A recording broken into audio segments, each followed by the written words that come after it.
Hi, this is CJ here, Sales Leadership Team Coach. And I got this feedback from a salesperson saying that there is a customer that was making an inquiry with them, and the customer sounded really interested and enthused by this interest from the customer. The salesperson shared a lot of information and deeper insights with the customer, and the conversation went on, and it seems like the customer seems likely to buy until one day that the customer simply disappeared, could not be contacted, and ghosted the salesperson.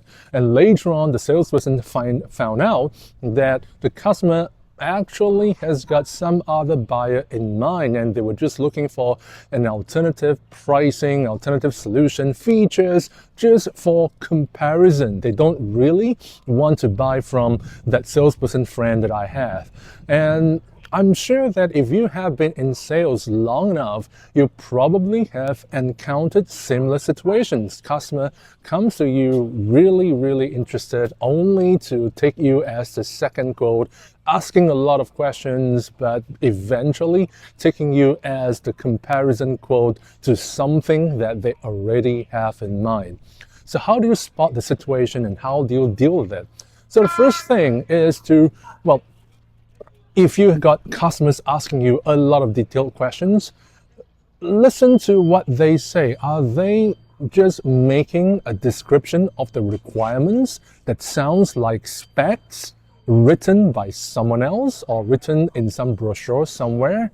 If it sounds like specs written by someone else, then there is a high chance that this could be just a comparison quote.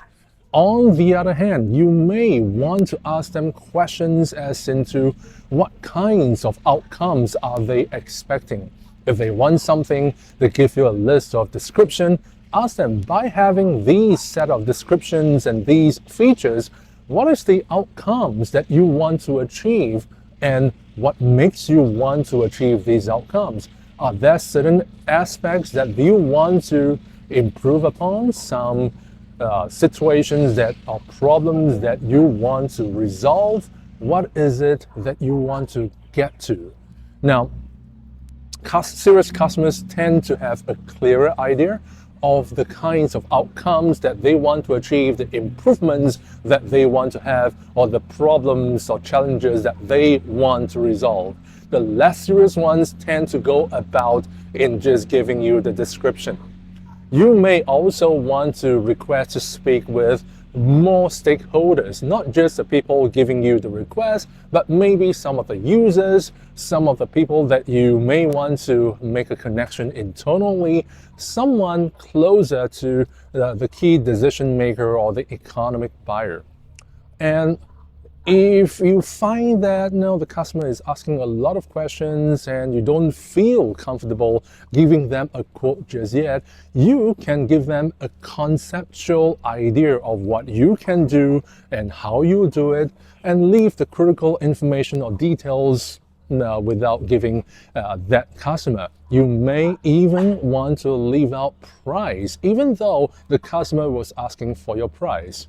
And if the customer pushes you for the price, you can say that, we can discuss about price if you are able to give some verbal commitment at least, or you're able to meet with the key stakeholders with a deeper discussion on what are the outcomes, how do they quantify the value that you can deliver to them, how do they measure success.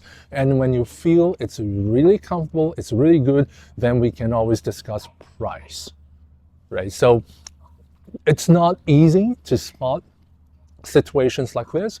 Sometimes we do got taken for a ride by certain nasty or deceitful customers. But then again, if we are able to give some information without committing too much and see how it goes, as the saying goes, nothing ventured, nothing gained.